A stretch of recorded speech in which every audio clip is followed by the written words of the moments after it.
might look like just another electric crossover SUV from yet another electric vehicle startup. And you'd be somewhere between sort of right and sorely mistaken. We've come to Vietnam to meet Vinfast, the masterminds behind this car, and also to find out what dried noodles have to do with creating the future. This is the output from the biggest startup you've never heard of, and this is the Fully Charged Show.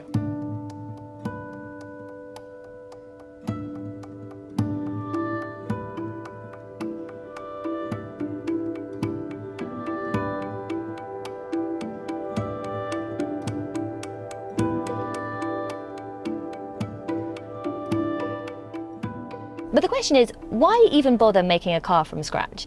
It's literally one of the hardest things you could do. You've got to design thousands of components, put them together in some massive factories, sell the things at massive volumes, make your after-sales network. It takes a lot of time, a lot of effort, a lot of money, and a lot of people. Countless car companies have failed, and more recently, lots of electric vehicle startups have served as cautionary tales telling us just how high the barrier to success is. But what if the car was the one missing piece from your puzzle?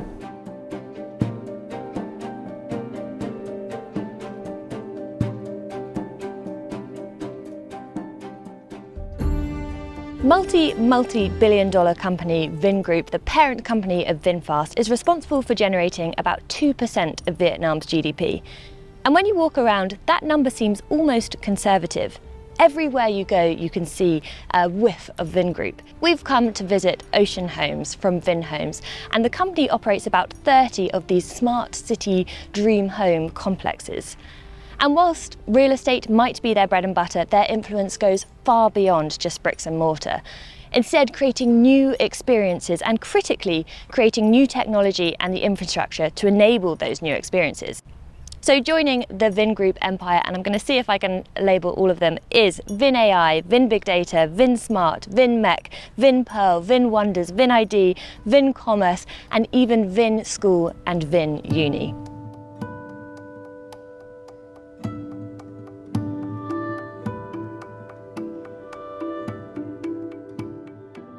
We saw an opportunity in the market for as the industry is moving from internal combustion engine vehicles to EVs, and we feel there's an opportunity for a Vietnamese company to make a difference and to be a global company.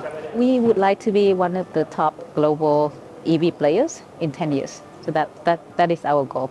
Watch what we've done and how far we have gone, and have confidence or have belief in what we can do in the future.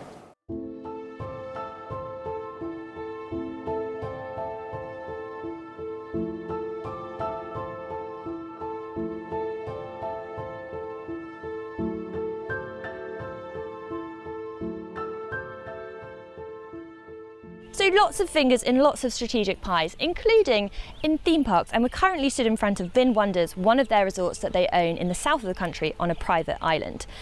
But they are strategic pies. Need to install fast charging locations? Well, here are some malls that they own. Want to create electric buses? Here's a brand new city that needs bus routes. Need some battery experts? Create them at your very own university. So actually, whilst Vinfast is making cars, it's much more in the business of contributing to this future connected aspirational society. And I just hope that that society is for the betterment of the community in Vietnam and not creating some dystopic DisneyLand. So far, Vinfast have got 4 e-scooters, an electric bus. They do have some combustion engine vehicles which they will be stopping at the end of 2022. An electric vehicle for the Vietnamese market, have revealed 5 new electric SUVs for across the globe, and will be starting with the VF8 and the VF9.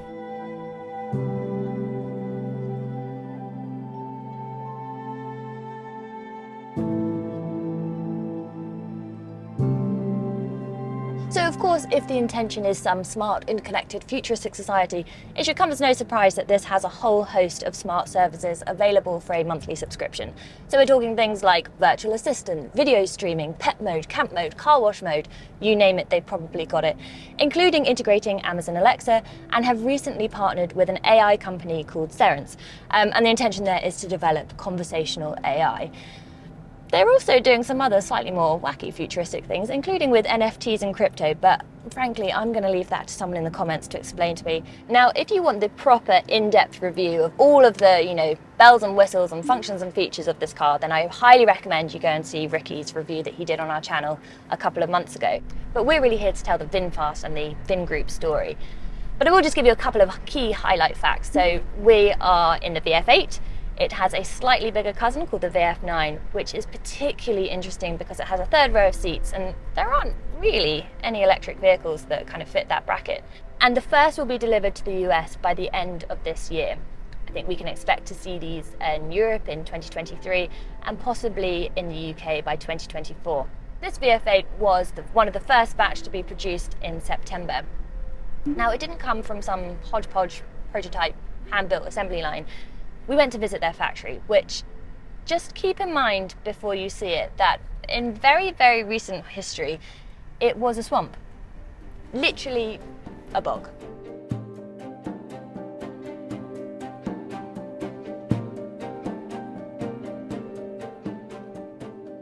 So we've come to Vinfast factory in Haiphong, and it is absolutely enormous.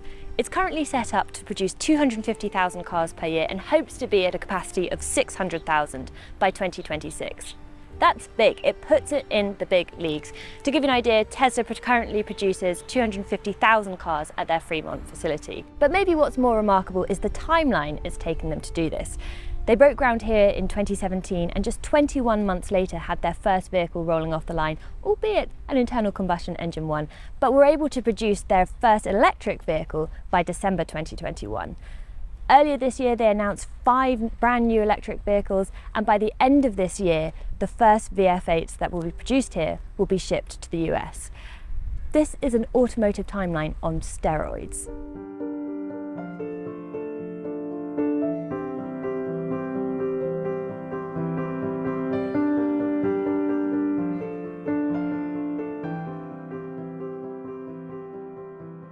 But the Vietnamese car market is currently small, selling around 200,000 vehicles per year and conversely 3 million scooters. So of course, if Vinfast want to be successful, and perhaps even more than that, want an export that puts Vietnam firmly on the global map, then they need to play the numbers game.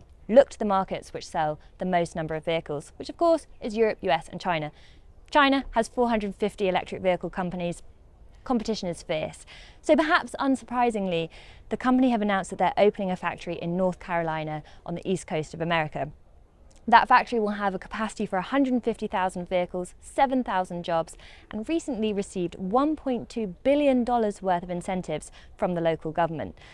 But launching a car brand in the US is notoriously difficult, and perhaps even more so since Biden has passed the Inflation Reduction Act.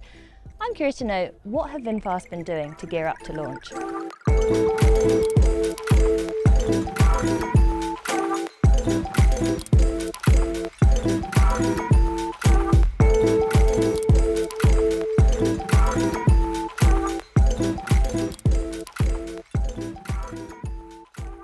Vinfast have clearly anticipated the skepticism that exists both inside and outside the industry. And that skepticism is kind of understandable.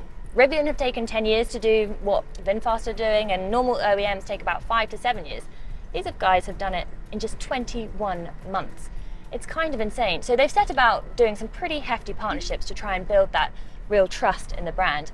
So in the early days, they partnered with the likes of BMW, with Magna, and more recently have announced partnerships such as Electrify America, and also with Iron Man, not the Marvel franchise, but in fact, the stupidly long triathlons. But the recently passed Inflation Reduction Act is definitely going to make things difficult, particularly in the US. Before it was passed, there were 56 different electric vehicles that qualified for the $7,500 tax rebate that you could get when you buy a new electric vehicle.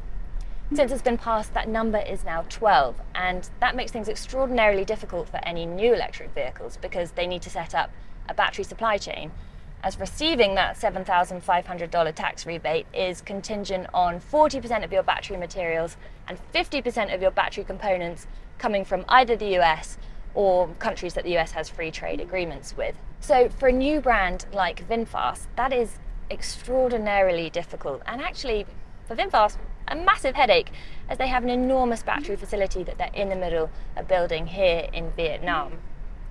I think it's going to be incredibly interesting to see how Vinfast compare and battle it out with the likes of GM, Ford, Tesla, as they compete not just for supply chains, but for those incredibly brand loyal customers. But maybe some of those customers might be tempted by the allure of, a new brand, interesting customer experiences, some Italian design from Pininfarina, and a very interesting ownership model.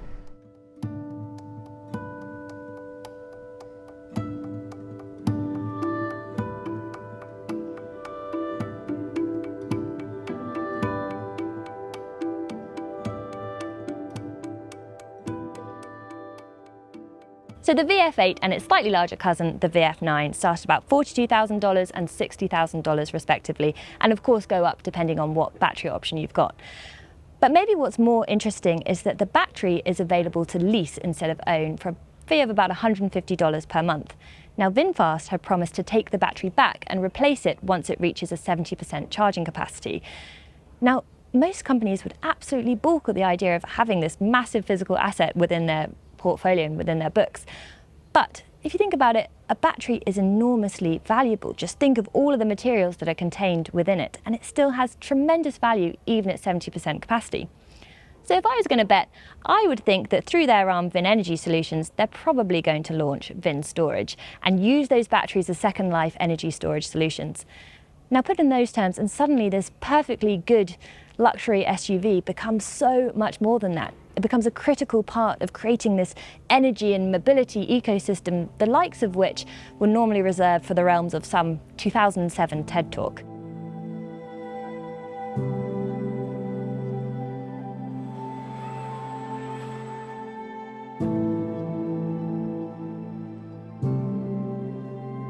Vingroup is the brainchild of founder Pham Nhat Vuong, who made his fortune in dried noodles, making them in a factory in Ukraine in the early 90s.